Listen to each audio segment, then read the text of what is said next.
اسلام birth day کو celebrate کرنے کے حوالے سے کس نظر سے دیکھتا ہے کہ برتھ ڈے منانا باقاعدہ آقا علیہ الصلوۃ والسلام کے حکم سے ثابت ہے اور سنت سے ثابت ہے اور پھر امت پوری اس پر عمل کرتی رہی ہے. لیکن بعض دفعہ یہ ہوتا ہے کہ لوگ احادیث تو پڑھتے ہیں مگر کسی خاص معنی کی طرف ان کا دھیان نہیں گیا ہوتا تو وہ سمجھتے ہیں کہ شاید یہ بات ثابت ہی نہیں ہے. تو اس حوالے سے میرے پاس ایک حدیث صحیح موجود ہے جسے بیان کیا ہے امام حاکم نے اپنی المستدرک میں اور حدیث کا نمبر ہے 7595 نمبر حدیث ہے.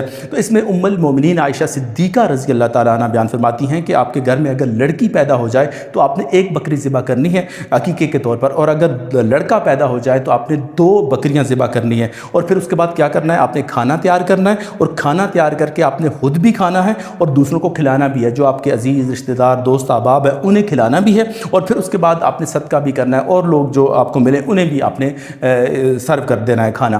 تو اس طرح سے آپ یہ دیکھیں کہ جو عقیقہ ہے، اس سے جس کو عقیقہ ہم بولتے ہیں، یہ بنیادی طور پر ولادت پر خوشی کا کھانا ہے. اگر بچہ پیدا نہ ہوا ہوتا تو آپ کبھی بھی عقیقہ نہ کرتے. عقیقہ کیا ہی آپ نے اس وقت ہے جب آپ کے گھر میں بچہ یا بچی پیدا ہوئی ہے، تو اس کی ولادت کی خوشی میں آپ نے کھانا تیار کیا. تو یہاں سے ایک بات تو ثابت ہو گئی کہ ولادت پر خوشی کی جا سکتی ہے اور یہ حکم ہے اللہ کے رسول کا. عائشہ صدیقہ بیان فرماتی ہیں. تو اس کے بعد میں نے جو خاص بات کی ہے کہ جو برتھ ڈے ہے وہ سیلیبریٹ کرنا کہاں سے ثابت ہے، وہ بھی اسی حدیث مبارکہ سے ثابت ہے. اس حدیث کے جو اگلے الفاظ ہیں اس میں یہ بات بیان ہوئی ہے کہ جب یہ کام آپ نے کرنا کب ہے، یعنی کہ اس میں یہ حدیث کے الفاظ آئے ہیں کہ جس وقت آپ کے گھر میں بچہ پیدا ہو جائے تو 7ویں روز آپ نے عقیقہ کرنا ہے. جمعے کے دن بچہ پیدا ہوا تو جمعے کے دن آپ نے عقیقہ کرنا ہے. اس دن نہ کر سکیں تو 14ویں روز یعنی کہ اگلے جمعے کو کرنا ہے.